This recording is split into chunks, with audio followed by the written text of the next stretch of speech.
Y'all ready to hang swarm traps? Let's get started.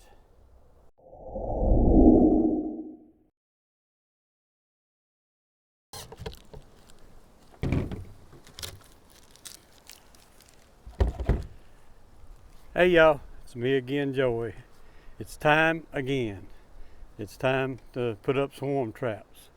This is February, let's see what this is. February 23rd. I meant to do this a few days ago, but I left town, and the day I was actually going to do it, I had a lot of stuff going on, so I couldn't get to it. So a few days later than my target date, but we're going to be fine. A lot of you has watched my videos and you know how I set my swarm traps up and everything, but just in case, big old spider web, just in case some of you don't, I tried to create a link, post it up here, down in the description, a playlist for the last several years of working with these swarm boxes, and you can watch them and learn how I come by doing this instead of nuke boxes and other sources, buckets and stuff like that. But anyway, what I usually do, what I've always done in these boxes, let me grab one brood. Okay, what I usually always do is I store 3 of these with the little triangles on them or a little starter strip. I keep them stored right here to use the next year. When I open my boxes up, I usually put one plastic foundation against the wall, and it usually goes right here. I try to start them on the same side. I've learned that over the years. Then I have one comb. Give you a better look at that. It's a pretty decent comb here. A lot of times we'll get some a little worse than that and use them. But I'll put one comb right there.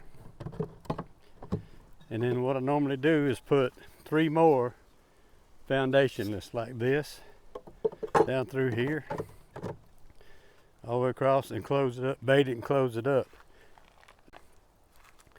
But I've changed that since I come to know Brad in Faith Apiaries in Canada, and he uses what he calls the story frame, and it's a half foundation is what it is, and just cut this foundation in half and put it in the center of the frame, or you can cut it in quarters and put a quarter on each side and do it that way.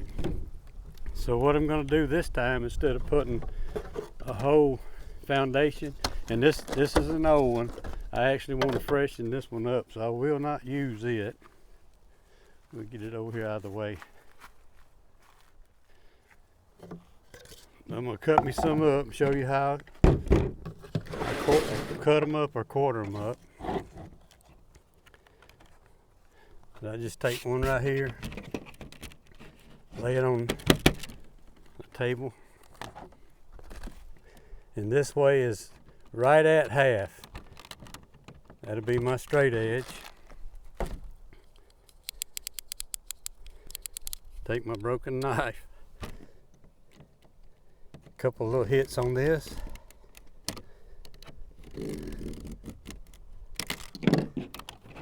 it'll snap right in half. And that way you can pop it right in.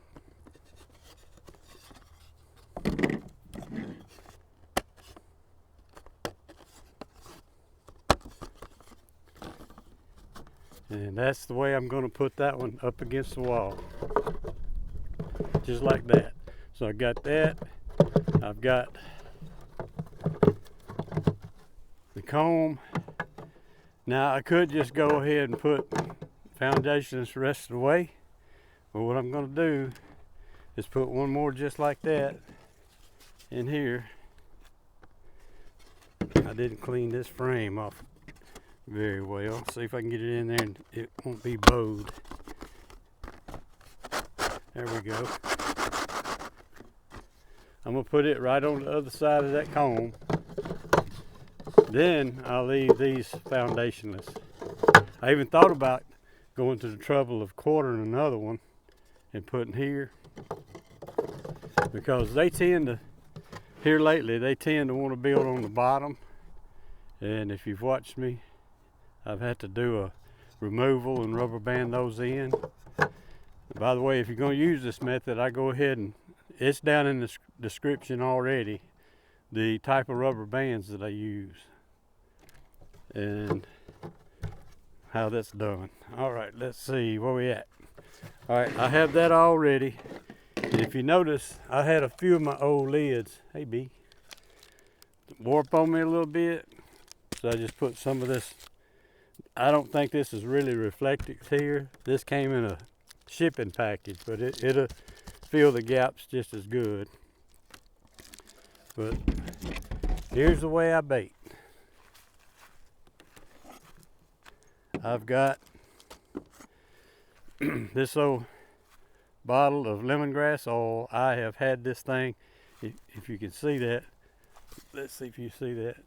It's so old, it's thick. It's actually evaporated some.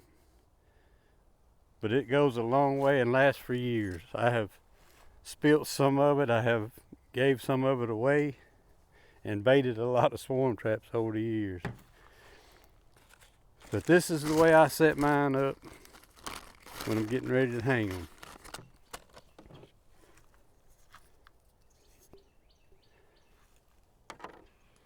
I will, it's harder to do with a bottle nearly empty, but I'll just dab it on that Q-tip, and I'll just kind of bump it around on these frames on the top a little bit. You can even do the top of the bottom of your lid if you want to. And at this point, let me wet it again. See how thick that is? It just kind of, it didn't even soak it up. Might need to put a little alcohol in there.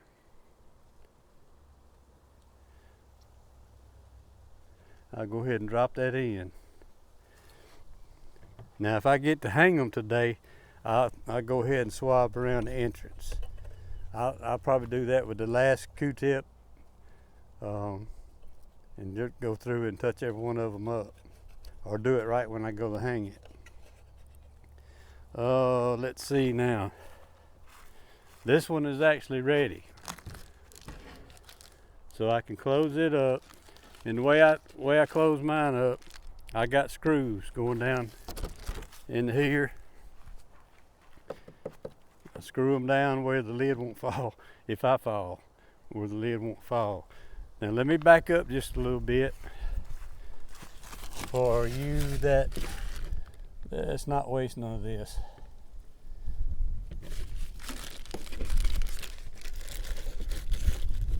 Oh, here's some of my mixed, what this is old dead queens soaked in alcohol. They've been crushed up, and I'll even take that sometimes and do the same thing that I just did with that, and I'll put it in there. Now what was I about to say? All right, the way I hang these things, if you look right here, I got the French cleat right here. I started doing this several years ago. Instead of trying to hang them, put a pole here and hang them up there, I wanted something a little more steady. And what this does, I needed to beefing this box up a little bit anyway. It's built with 1/2-inch plywood, so I just designed this French cleat like this, and I use a board. It can be 12, 14, same as the box if you wanted it. 12 inches works good, and it's cut the same way, and it will actually hang on that tree just like that. Now what I usually do when I decide what part wants to be the front, let's just say I wanted the front to go this way. When I hang this on the tree, I tilt it just a little bit. It doesn't have to be much. And that's to keep water, when it rains, from running back into there. It actually keep it from draining in and keep it drained out if water gets in anywhere else. And if you notice this little block, it's really not necessary, but what it's for, if I hang it on the tree and it's falling in kind of out of level, I put that block on there to bring it back out. And if I happen to hang it the other way, I can take that block off and put it over here. But what works just as good, let's see, I got one right here. I have just hung them on the tree here and just stuck a stick right here. It'll hold that thing all season long right there. Just kind of stick it in like so, up against that, and just find a stick about the same. So there you go. All right, I'm gonna go ahead and do all of them just like this one. And I've got 6 boxes here that I'm gonna hang now. I have 12 total. I think I'm just gonna start off with 6 and I get them done, and I'll bring you with me to hang at least 1, maybe 2, and show you how I do that. And oh, by the way, I do not try to hang them high. When I first started doing this, everybody said you got to go 12 or 14 foot high. But when I started seeing bees in water meters, I figured I could just set them on the ground if I really wanted to. But I usually like to put them, what I used to do was I just took this drill, and wherever I could reach, that's where it went. I would just reach up there and screw it in. But now, I got where I just get a little bit lower. That way that entrance is right in here where I can look at it. I don't have to look up. I can just look at it right in here and bait it up. Now once I got it hung, it's baited and ready to go. And when I go back in a couple of weeks to bait it again, I don't take the lid off. People that have lids they can take off, they can just do that same process again. But what I do, I go ahead and bait it again. I'm gonna step over here since I'm right-handed. Can y'all see that? But when I walk back up to it and swab it and everything, I just lay that Q-tip right in here and thump it in and just knock it on in, and that's done. All right, now I'm gonna close it up. And when you do it, if you do this way, I've got this marked. If you see, I got an F. I don't know if y'all can see that or not, for the front. That way, you're lining your hose up the same again. Instead of trying to put it on backwards, you'll get them in the right place. And I think that's it.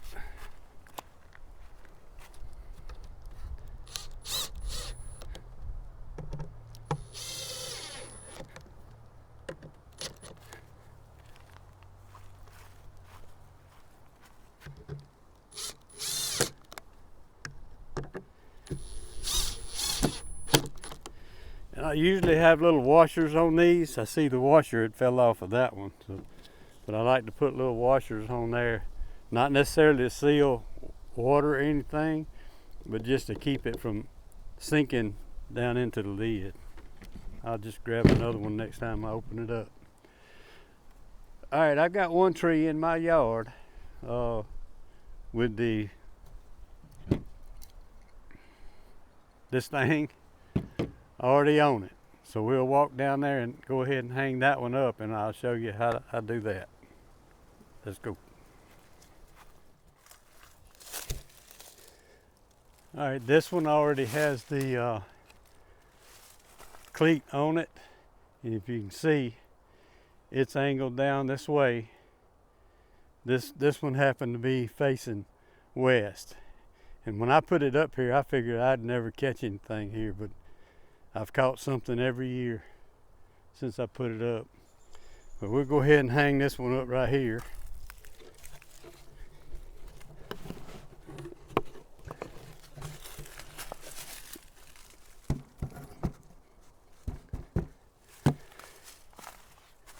And you really want to make sure eyeballing it's good enough. You just want to make sure that it's level this way. You don't want it leaning too bad, because if it is, they'll cross comb. They'll be this way.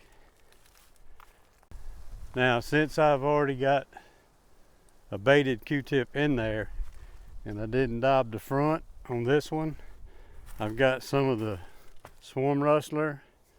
I'll go ahead and spray it right in here. It's a little windy, and that's good enough. That'll work just right. Now that one's baited. Now I don't expect us to start catching swarms around here. I like to put them out early where the bees, flying bees and scouts will start noticing them, and they might hang here 2 or 3 weeks before they really start checking them out. But I like to have them up and ready to go. Okay, I got that one hung, and I got these rest of these baited and ready to go. Now I want to show you another one, another design. And I didn't come up with it, but I've been wanting to do something like this for a while. But this one was made by a beekeeping friend of mine in Texas, Philip Morris. And I'll link his channel. But he's got it made where he can take his top and bottom apart. Let me get it open and I'll show you what he has here. That's pretty snug too. Alright, what he's got 4 framers. He's got 4 in there. He sent these with me, or sent it to me with them in it. But you can see the other frames down in there. I wasn't going to take it apart, but all it is 2 nuke boxes built to go together. And let's see, I can't remember his measurements. I'll have to get him to tell me what they were. I don't have my measuring tape with me on how he built this box. But I like it. This is a good design. I think he might have made this top one a little bit wider than the bottom or something, maybe. I can't remember exactly what he did. But I'm gonna go ahead and bait this one up. I don't know what's in the bottom. It's all starter strips. I'm gonna leave them in there just like they are. He's got starter strips here. He was nice enough to give me some that's already had the support in there. I am going to use them. So I'll bait it up, but I'm going to have to make a hanger for it. I may go ahead and put a cleat on here, or just make a hanger for it somewhere, or just set it somewhere and strap it down and let them come to it. So we'll go ahead and bait it up.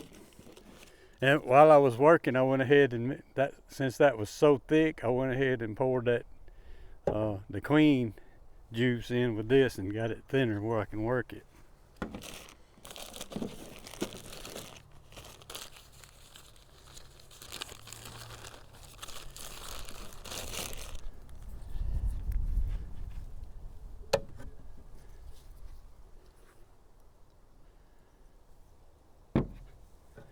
It's a lot thinner, so I can really work it now.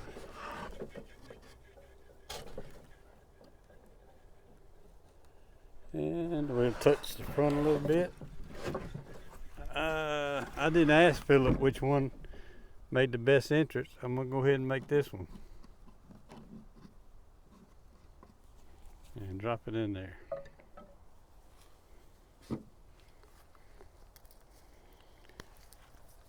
That'd be Philip Morris RTX honeybees. Nice little design right there.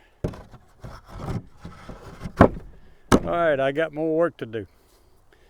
Hope y'all enjoyed the video. Thanks for watching. We'll see you on the next one.